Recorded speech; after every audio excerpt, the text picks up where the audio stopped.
What's going on, everybody? Welcome back to Inside Man United. A very good morning to everyone. Happy Friday to you. The weekend is almost here. Some of the international games that we've all been waiting for are kicking off right now, but will be also on all weekend. It's going to be a good weekend of international games. But yeah, a little bit annoying for people who don't really care about international football and just want the club football to get back on with it. But you know, we have to deal with these little droughts every now and again. Coming up today on the Daily News, we've got updates on the takeover. It seems things are actually genuinely starting to ramp up. Rest assured, me and this channel are not in the game of just creating clickbaity bullshit just to try and keep the watch minutes going. If there is genuine news to report on takeover bids, I'll be sure to do it. But if it's just kind of recycling and rehashing old bullshit for the sake of trying to keep the news fresh when it really isn't, we're not really in that kind of game here. But it does look like there is a bit of development going on with various outlets and various people having a bit of an input there with regards what's going on from the Ineos and Ratcliffe side, from the Sheikh side. So some interesting developments there that we're going to get into. Also word from Harry Maguire with his current situation at Manchester United. There's also updates on Andre Onana and what he may or may not be doing with Cameroon and the Afcon, plus some updates on some transfer business and links with some players and centre-backs in Portugal that United are being connected with for the January transfer window. So without further ado, let's get into it.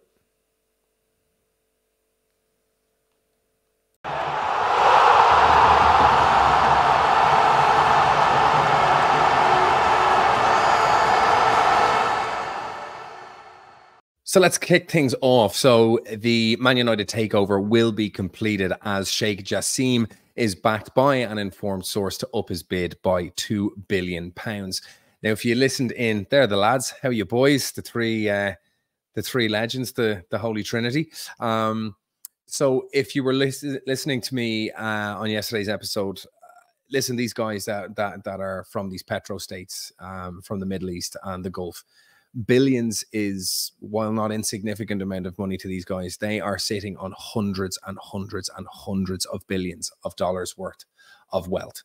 These guys have ungodly and obscene amounts of money, where an increase of 2 billion, they don't want to do it from a business perspective, but could they afford it?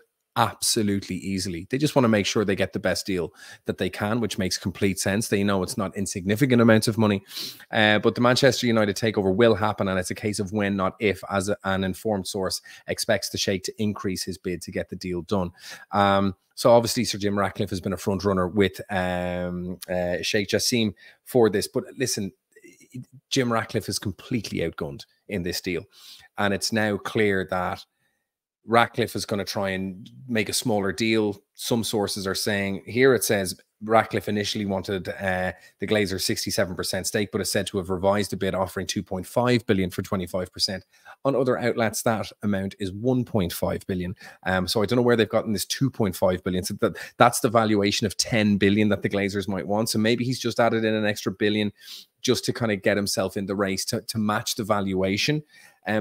If I'm being totally honest, I am firmly of the belief that the Glazers have gotten together with Sir Jim Ratcliffe and said, listen, we need you to hike this price up as much as possible, and whatever you help us achieve, we'll give you 10%. Now, I'm wildly speculating, but I would not be surprised if that was the case, because that is a gross overvaluation, and Sir Jim Ratcliffe does not have that kind of money to be getting only 25% of the club, to spend 2.5 billion on a club that's really only worth 3.5 in reality. The guys have gone up to 5 and 5.5 and 6 because, well, they want it, and the Glazers can charge whatever they like, and it's a play thing to everyone involved here. And they know that they can get this kind of money and extract this kind of money. This will be the biggest deal of its kind in the history of sports. This isn't, this is a landmark deal for everyone involved, plus the potential revenue streams that can be available from a club the size of Manchester United, a brand the size of Manchester United in the coming years, God knows what's going to happen with ownership rights of your own broadcasting. You know, money in China, money in the Middle East. There is a hugely bright horizon out there for football and the biggest names out there. This is why the Super League was trying to kind of sew things up, because they know this kind of money is on the horizon, and everybody that's at the top table now wants to ensure that they're at the top table when this happens. So that's why they were trying to create a bit of a closed shop to make sure, you know, okay, it's us lads, which obviously fell flat in its face, and thank God it did. But this is what these guys can see. Okay.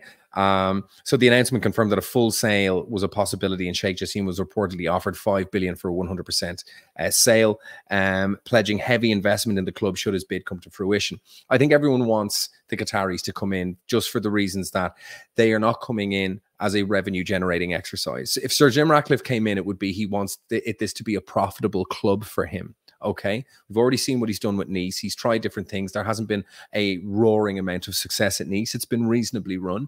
But with the Qataris coming in, they would be doing exactly what the City owners are doing, which is, we want this as a medium of propaganda to show the world what we can do with our wealth, that we're not just a bunch of people that have found oil under our feet and just spend it obscenely on, you know, tigers and hosting, you know, events and all this kind of stuff that we see them doing. I mean, they are really showing themselves to be very, very top level businessmen, and not just businessmen, but football men. I mean, what say what you like about City, but however they've spent their money, if it's illegal or whatever, they've spent it really, really fucking well. And United have not.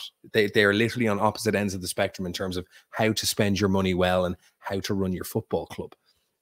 The Glazers are in this to make money because they're just not even in the same stratosphere as the people that own Manchester City. They are in City to make City a great football club, to make it successful, no matter the cost, and even no matter the legalities from the looks of things. They are in there to win trophies and to show we can run the best football club. We have the best winning machine out there. And I think that's what United fans want United to get back to being. And in order to be able to compete with a petrostate, you have to be backed by a petrostate. I mean, even Liverpool winning, you know, getting 96 points, still coming second in the Champions League. You know, I mean, you're up against something obscene here with Manchester City. So I think we need that Qatari money, and it looks like they're going to be close. But again, there's other sources now saying that Sir Jim Ratcliffe is now edging ahead. So we see this in the Mirror, but I'm just having the Mirror because it just presents well in this window. But there's lots of other outlets that are saying the same thing, that the Ineos chief Ratcliffe has nudged ahead of the Sheikh after revising his offer for United following months of talks. So has reportedly emerged as the front runner to acquire the club.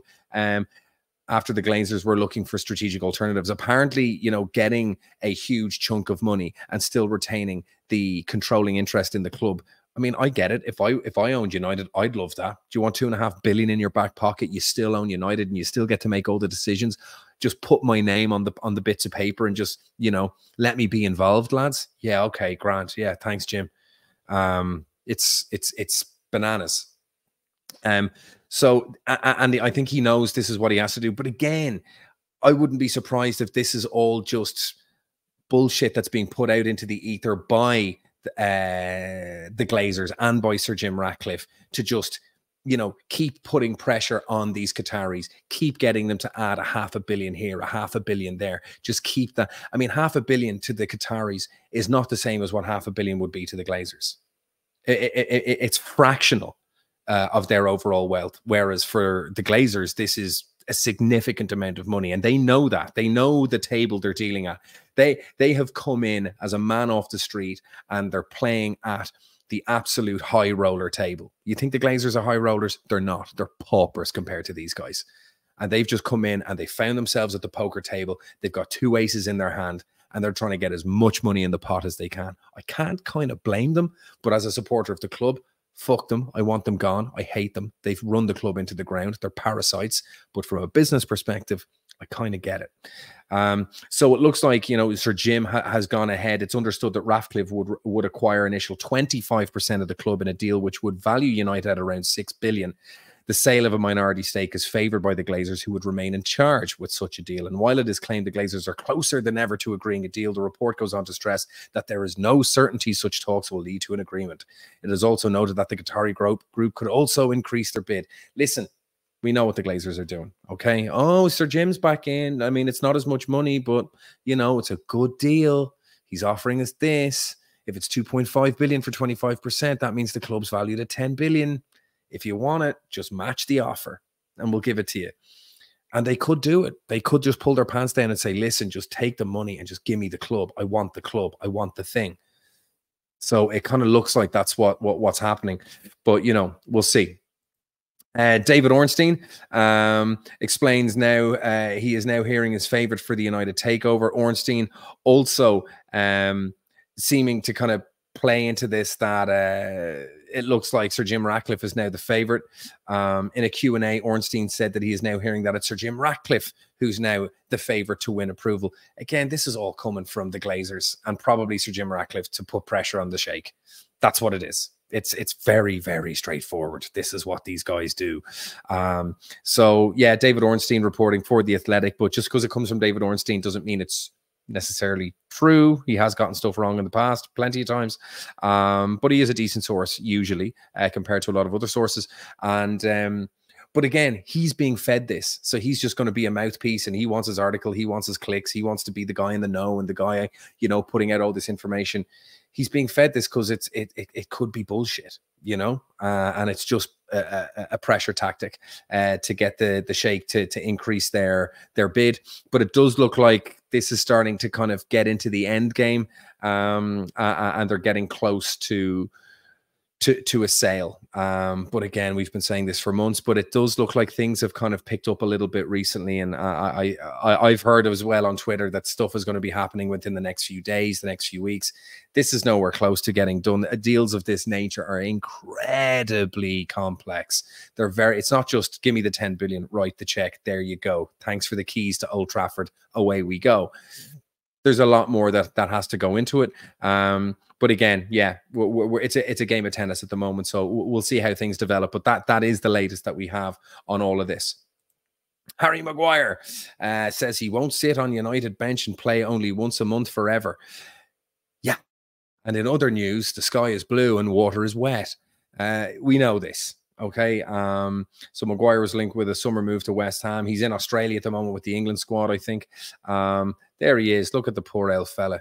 Those sad little eyes. One thing I have to say about Harry Maguire, and we got to give him his flowers on this, he has shown an outrageously strong mentality and fantastic professionalism during this whole ordeal. When you look at some of the crybabies and shitheads that have been in this club and how they've reacted to even the smallest bit of challenge to their ego or their position or their stature, what Harry Maguire has gone through, not only when he was captain from the fans, but to be stripped of the captaincy, to be basically relegated to the bench and be behind Luke Shaw as a centre back, to kind of maintain his composure, his professionalism, his decency, to not be shouting and screaming and acting like a prima donna.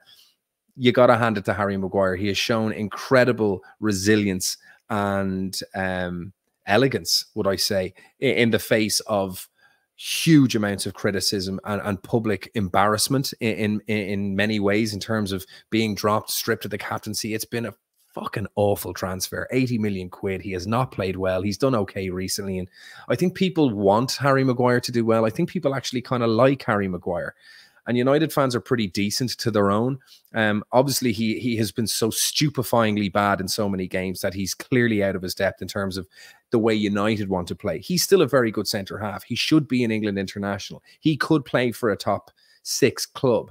But the thing is that he doesn't suit a team that wants to play progressive football with a high defensive line.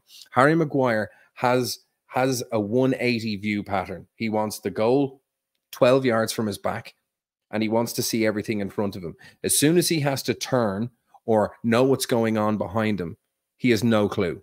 Nowadays, centre-backs have to be like an owl. They have to be able to turn 360 degrees. He's got 180. That's about it. He's like, you know, Michael Keaton in Batman. He can't kind of turn his neck properly. And that's the only time I'm ever going to compare Harry Maguire to Batman, by the way. But he just doesn't suit the way United want to play. But he is still a good defender. We still can get, you know, maybe 30, 35 million for him. But again, there's the issue of the payoff. That came out recently in an interview that things were kind of agreed, but not really agreed. He said things weren't fully agreed between the clubs.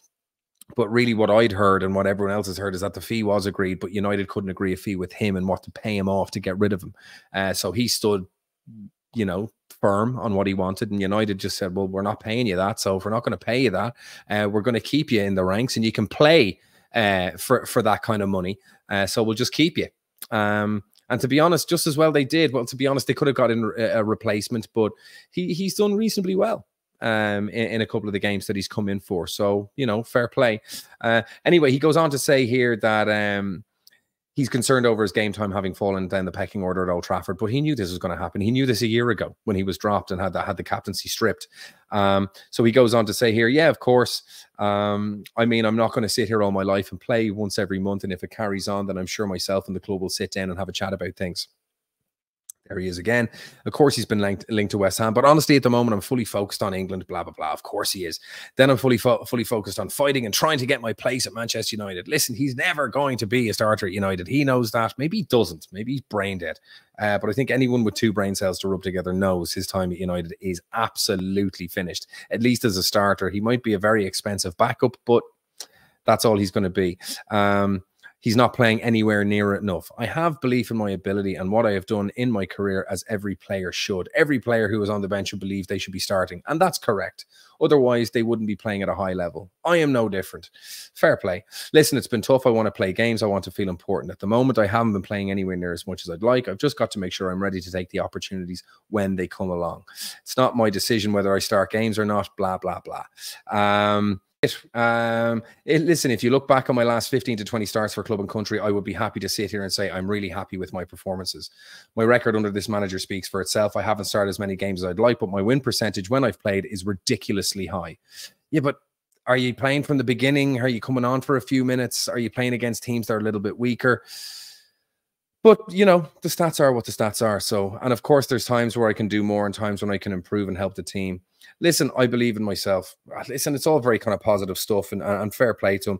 If you want to read this article in more detail, go on to Sky Sports. But listen, that's just the news coming out of Harry Maguire's camp and how he feels about how he's been playing and what he wants to do and what his future holds. So let's see how things pan out. Andre Onana prepares drastic action to reverse United fortunes in development. Ten Hag will love. Of course, when Andre Onana, apparently when he was coming to United, had spoken to Eric Ten Hag saying that he wasn't going to be playing for Cameroon, he famously quit the Cameroon national team because the manager wanted him to play differently. And he said, no, that's not how I play. And if you don't like that, tough, I'm going to leave. So the manager was like, I don't like that. So Onana retired. You kind of got to love it in a way. Much to the delight of any club manager that would be using him. I mean, God help anyone with an African player that has to go every 2 years to a tournament that has to last anywhere between 2 and 4 weeks. Then they're knackered. They might get injured. I mean, it's a lot to contend with when you're a club manager. However, it does look like after he reversed his decision and said he would go back to the Cameroon national team, it does look like Onana is considering not playing in the Afcon because he hasn't been playing that well, and he's afraid that if Bayinder does come in and he plays well, so bad has Onana's start been that if Bayinder comes in and actually starts to play well, he might not get his place back, and he knows that. So if he doesn't go to the Afcon, it ensures that he keeps his #1 spot. And to be honest, that has to be the priority for him. It just has to be. Because if it doesn't work out for him at United and he leaves, it's probably going to be the biggest club he'll have had the opportunity to do well at. I've no doubt he can go to another good club, but to go to a club of United stature, there's only 3 or 4 clubs in the world that match that. And if he leaves United under a cloud, he's not going to get picked up. Look what happened to Gay at 12 years there, got the Golden Gloves in the Premier League last year, still can't find a club. It's hard to get a position as a goalkeeper. There's only one goalkeeper at a club. Backups remain so. I mean, even if you're a backup defender, midfielder, striker, you'll still get maybe 20, 25 games a season in various tournaments. It's not the same with keepers. Once you're gone and you're not a starter, you're probably not getting back in. So it's a tough job. There's a huge amount of job security if you can get that #1 spot, but you know, it's a very tough position. So United could be without their first choice keeper for around a month. So will Onana put club before country? It's claimed Onana is so committed to making sure he's a success at United that he's reluctant to leave in the event he's called up for the competition by Cameroon. Of course he's going to be called up. Onana is understood to have told Ten Hag he had no plans to play international football during the negotiations, exactly like I said. But he's since reneged on that claim, though ESPN stressed that it was due to pressure from the Cameroon FA and government. Yeah, I'm sure there was pressure on him to actually play the way the manager wanted him to play, and then he retired. So to say that there was now pressure on him once he'd retired doesn't really make much sense to me. It's acknowledged Onana would be put in a difficult position if selected by Cameroon again. However, if the report is accurate, Onana is strongly considered putting United before his country. To me, that makes a lot of sense. And if I was Andre Onana, I would sure as shit not be going to the Afcon, because he has not played well, and he's not in a position to go deserting the club for a month with a guy coming in who would love to take that #1 spot. So if I were Andre, I'd be staying put. I don't think the Afcon is worth putting your United career in jeopardy for. And that guy Bayinder would be rubbing his hands with glee, waiting for an opportunity to come in and impress for a month, especially off the back of Onana looking so weak and everyone on his back. We've seen Claudio Bravo get 1 year between the sticks with City, who was Guardiola's man, and he got bombed out after a year because he wasn't playing well. And I think Onana knows all too well that could be the case for him too. So yeah, interesting. Let's see if he can kind of put his money where his mouth is. So United have expressed an interest in Benfica midfielder Joao Neves. This is yet again the word Wonderkid. So United have already expressed an interest in signing the Benfica Wonderkid, Joao Neves. The 19-year-old is currently one of the best young defensive midfielders in European football, and there are no surprises that he is garnering attention. United are one of his admirers. And it does look like he has a release clause of about 120 million euro. He is a very good midfielder, and he's a classic #6. Okay, so he is a defensive-minded midfielder. But as we've seen with Casemiro, Rodri, other players, just because you're a defensive midfielder doesn't mean you're just in there throwing around tackles like Vinnie Jones and looking to break people up. You have to be a cultured footballer. You have to learn how to transition the play from defense into attack. There's an awful lot of intelligence required in that position. It's not just being a tough tackler. You need to have a great footballing brain, and in many ways you're kind of like a quarterback. The 6 and the 8 are like the quarterback in a football team. You're the one that's making sure you're the one that's making sure the attack is set up correctly, picking out the right passes, and essentially dictating from which side of the pitch and which players are going to be controlling the next phase of play, who's going to be receiving the ball, and what kind of phases of play and patterns that you're going to be using. So there's a very important role there. It's not just running around sticking the boot in on people. So he's got a release clause now of 120 million euro. So it says here he has the ability to play in central or holding midfield, but he's most comfortable in the #6 position.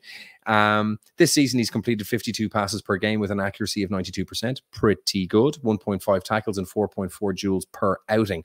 Pretty decent stats. At 19, he showed a lot of maturity. So United would consider him as a long-term replacement for Casemiro, who himself has gone through his own struggles this season, as we've all seen.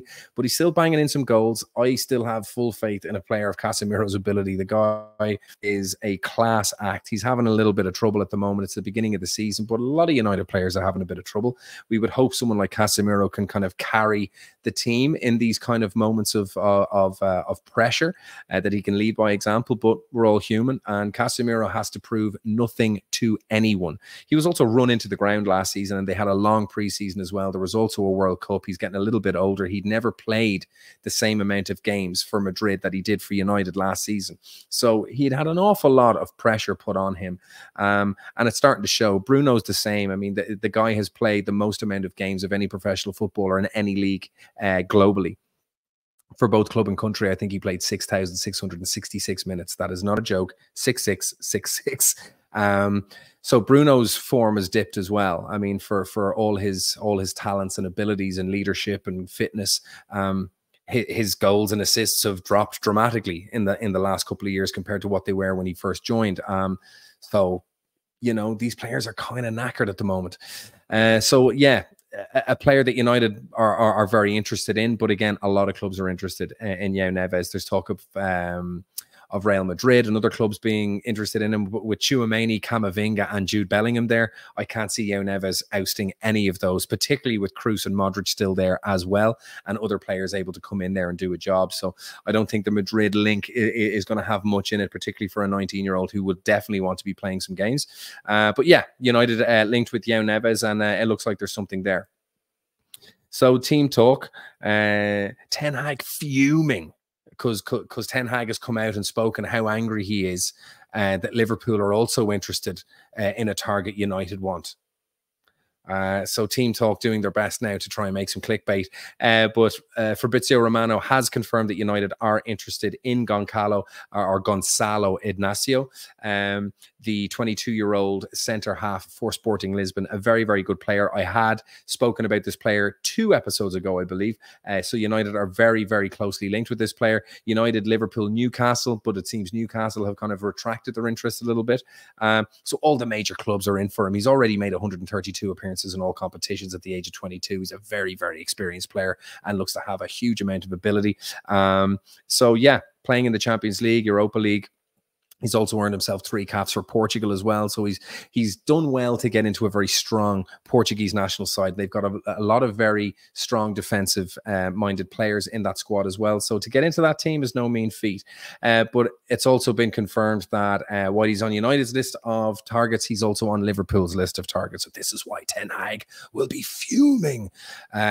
But of course, they're going to be in for him. So he goes on to say, Gonzalo Ignacio continues to impress as one of the top young defenders in Europe. He's showing huge potential with Lisbon and recently working his way onto United's potential list of targets. As we know, these targets are quite varied and long-ranging, from Jean-Claire Todibo, Tapsoba of Leverkusen.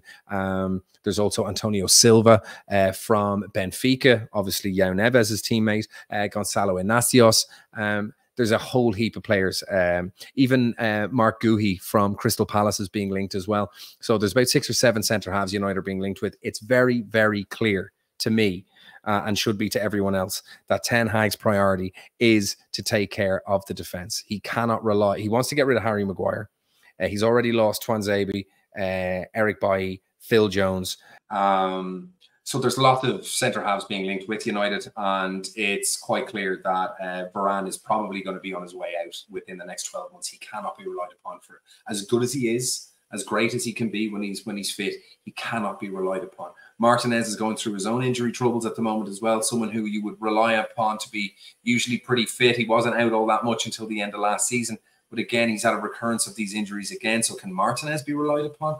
That remains to be seen. I mean, God, I'd hate anything to happen to Lisha and him to be kind of in a similar vein to Bailly and Phil Jones and Twanzebe and every other defender that we've had that just does not seem to be able to keep their fitness. But when you look at the amount of injuries that United have as a squad, there has to be something else at play here. I mean, it's beyond the realms of probability that you'd have this many players just unlucky at the same time. To be honest, I think it's their fixture list. I think it's their schedule. I think these players have been run into the ground like cart horses, and it's finally just starting to wear and tear, and things are starting to snap and tear, and things are, just not good. The players look knackered. They looked exhausted at the beginning of the season. They looked tired during preseason. They're traveling they go from like Britain to the East Coast, then they travel to the West Coast to play. So you're dealing with all that kind of jet lag, travel time, and then they went from the West Coast back to, the whole schedule just didn't make sense. It wasn't conducive to a team looking to rest and protect its players to mount a serious challenge on all fronts. It's just keep whipping the horses for our commercial interests, and it has taken its toll. So it does look like United are in for this player, as well as a whole host of other centre-backs. It's quite clear that United and Erik ten Hag want centre-back taken care of. They want to build a steady, reliable, predictable, fit defence that's got the same 5 or 6 members rotating evenly, and to give some stability to that backline. Something that we had last year, we benefited from it hugely. We didn't concede that many. We had one of our best defensive displays in years. 17 of our goals came in 3 games, the drubbing against City, Brentford and Liverpool. In a 35-game season, we only conceded 26 goals, which is a champion's performance. If you look back at all Premier League winning teams, conceding in the kind of mid-20 range, you're usually going to be winning the league with that kind of a defense. So quite clear that with all the names being linked to United, that centre half is absolutely going to be a priority. So that's all the news for today on Friday the 13th. I hope you guys have had a great morning. I hope you have a good day. Don't let the superstition get to you. You're going to have a cracking day. You're going to have a great weekend.